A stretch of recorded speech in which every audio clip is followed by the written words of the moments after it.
So hello and welcome back to my channel. So today we're going to talk about how do we maximize, optimize our communication skills, particularly in a high stakes environment when it comes to a formal presentation, maybe +1, +2 in the room, some senior managers, and you haven't had the luxury really of practicing and rehearsing your presentation as much as you would have liked to. But in this virtual world, it doesn't matter if you're on Teams, Webex or Zoom, for example, it really does matter how you come across. So you can see me doing things now that I'll come on to elaborate in a moment. In the virtual space, when we communicate, we really are only two-dimensional. And that is, what are we looking at? What can we see? What are we listening to? And what are we hearing? If I was sat with you face to face, for example, I could walk into the room and shake your hand. That's a physical touch. I could probably smell the coffee or the croissants in the room, or maybe I could smell the aftershave or the perfume. That's your olfactory. So you're immediately involving more senses as well as what I can see and what I can hear. As I say, in what I like to call my 13-inch office, all we can really do is leverage what we can see and what we can hear. So let's switch over to the other camera and I'm going to show you what I mean and what are the main components to look for and look out for.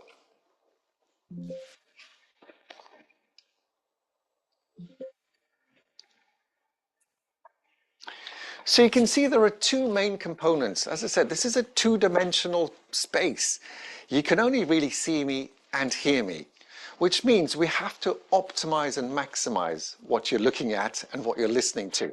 Now, as far as what we can see is concerned, I'm now clearly looking directly at the lens.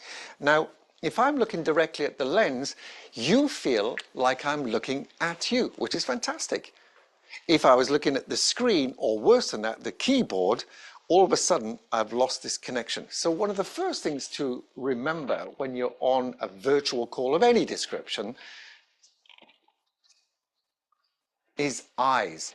Remember to look at the lens. Now, this is a cold, hard black lens.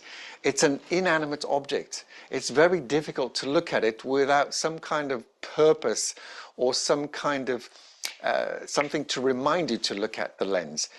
If you want, what I often teach others is to put something behind the lens. It could be a picture of Brad Pitt or Angelina Jolie. I don't care. But if you have a loved one or your favorite pet, put a picture behind the lens so you've got a focal point so you can actually focus at the lens.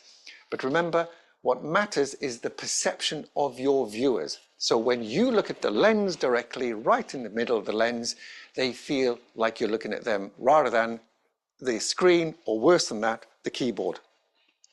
What else?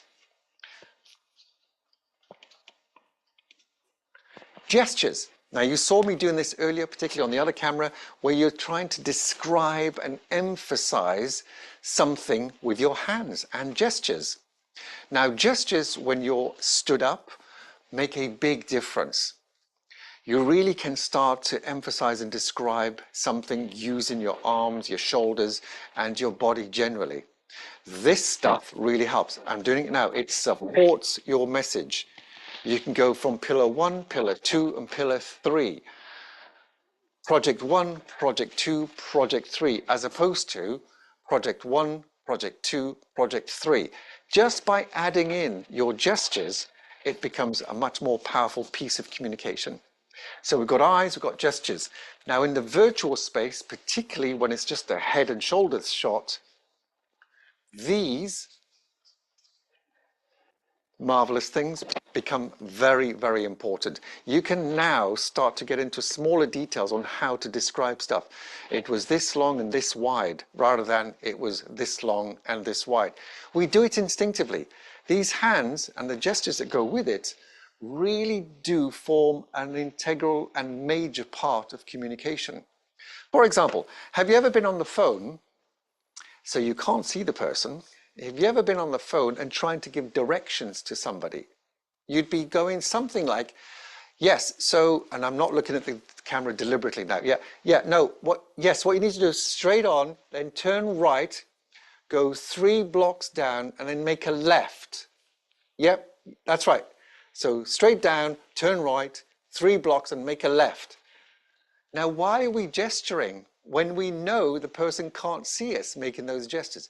Because it's natural. We want to paint a picture, show them rather than tell them where to go, because it helps you visualize and then picture and imagine where they need to go. And you're reinforcing your own words with your own gestures. So gestures and hands, desperately important. Number 4, if you're standing, it is your stance. So you're standing, and I'm doing it right now. So I'm standing up nice and straight, my feet are balanced, and my shoulders are balanced slightly back, chin slightly up. That sends a message in and of itself. If I walked into the room or a virtual environment going something like this, hello, today we're going to talk about good presentation skills. It doesn't work. My shoulders are hunched over, my voice is pointing down, my eyes were looking down. Your stance really is important. How you stand when you walk into a room in a virtual space or in a physical environment. People are making judgments all the time, whether you like it or not. When you walk into the room, if you are coming in with a confident posture, looking confident about what you're about to deliver, it will make a big difference. Now, that's when you're standing. When you're seated, it's your posture. When you're seated, it's your posture. So try to avoid sitting down with your elbow on the table, or hunched up with your arms folded, or relax in the seat, maybe bopping back and down in one of those seats that recline, or worse than that, spinning around in the seat, sending your audience into a funny state.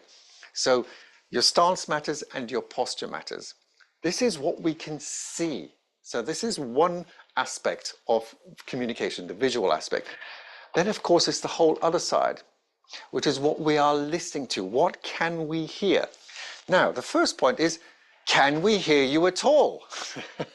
So it comes back to this, the volume. Now, if you had to measure that on a scale of 1 to 10, 1 being so quiet that you can hardly hear me, 10 being so loud that you're blowing them out the room, aim for about a 7 or 8. Your 7 or 8, not my 7 or 8, because some 7 or 8s in a particular voice pattern can get quite screechy and quite grating. So your 7 or 8, so it's a strong, powerful voice, but it's audible. If you know your topic and you've got great eye contact and you've got a great stance and you're gesturing beautifully and you know your content very well, if people can't hear you, that whole meeting becomes redundant. So volume, push for a 7 or 8 out of 10.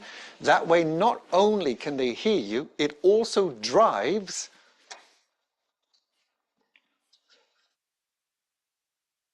inflection.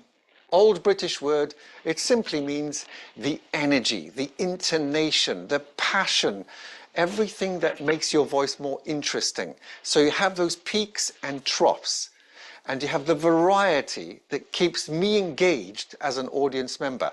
Now, volume makes it audible, but if you push the volume a little bit more, as I say, a 7 to an 8 out of 10, it also automatically drives inflection, which is what you want. That gives you energy, passion, and it helps people feel that you really are engaging and that you really do like the topic and subject matter that you're discussing or talking about. So inflection, intonation, energy, passion, whatever you want to call it, really important, where you have those peaks and troughs and variety in your voice. Next, kind of 2 here. 1 is pauses, and the other one, easy to remember, P and P, pauses and pace. In other words, how fast are you speaking? So I'm talking at roughly 150, 160 words a minute. But if I spoke too quickly like this and try to go through all this very, very quickly, all of a sudden you'll be either a little bit bored or you won't pick up what I'm saying. That's too fast. That's 180 plus words a minute. Pauses are really important. They accentuate what you just said. It's a gap. It's time for breathing. It's time for you to breathe as the speaker, as the presenter. It also gives time for your audience to take a little bit of a reset. Time for them to digest and process what you've just delivered. Pause. Every now and again, frequently, pause, long pauses, short pauses. Remember to breathe when you pause. When you reoxygenate your brain, lots of studies have shown this, when you reoxygenate your brain, you can think more clearly and you can articulate what you need to say more clearly. Is that important in a presentation? Of course. But when you're nervous and anxious, many presenters and speakers I've seen don't pause enough. Think about it selfishly. It'll help you become a better presenter, but there is a big benefit to the audience where, as I say, it gives them time to write their notes, to process what you've just delivered, and to think about what you've just delivered before you move on to the next piece. And last but certainly not least, what I like to call non-words. Non-words are those words which can get quite irritating. Now, non-words are grunting sounds, essentially. So if you say, hello, my name is Laith, and today I will be talking about presentation skills and the two elements that you need to consider in the virtual space. So let's get going. Now, what I did there very deliberately, as you probably guessed, is pepper almost every second or third word with an or an Now, I did it deliberately, but I have honestly and genuinely heard people speak like that. And of course, generally speaking, it's at the beginning of a presentation, but the beginning can last 3, 4, 5, 6 minutes. And you'll put your audience off immediately because a couple of things are happening here. One, if there are too many ums and ers, it gets noticed. And when it gets noticed, people do some very strange things. And I've been sat next to people doing this. They're actually counting how many ums and ers the speaker is saying. The other thing that it does, it completely dilutes and waters down what your key message is. So keep it clean. Drop all the ums and ers. Now, how do we do that? There's a couple of good ways to do it. But one of the easiest ways to do it is by deliberately inserting these things, the pauses. If you stop, say nothing, it's very difficult to out when you are breathing in. Try it. Get yourself a little tripod or put your phone up against a bookshelf or a shelf, film yourself, count how many ums and ers you say, then try a second or third take. Now start to pause and breathe very deliberately between each one of them and see how dramatically those ums and ers diminish, which is what you're looking for. So non-words is one, and the other one which is common with non-words is what I like to call the cousin of non-words. And those are real words, but they are what we call buzzwords. In other words, words that are just a filler. So basically, so, you know, because, words that have just been thrown in because you're so used to saying them, you don't hear them anymore, but you throw them in your sentences anyway. If you have or near any teenagers, you'll hear the word like. Like is one that's often used by teenagers. It doesn't actually contribute to the quality of what you're saying or the sentence, but it's dropped in there and it becomes a non-word. So we'll be focusing more on these in the coming weeks, what we see and what we hear, deep diving into how we use these skills individually in much more detail. But for now, I hope that was a good introduction, a good teaser, if you like, onto what you should and shouldn't consider when it comes to virtual online calls using any platform. If you've got any questions, please put them in the comment box below. More than happy to respond to any of them. And I look forward to seeing you on the next video. Take care. Bye for now.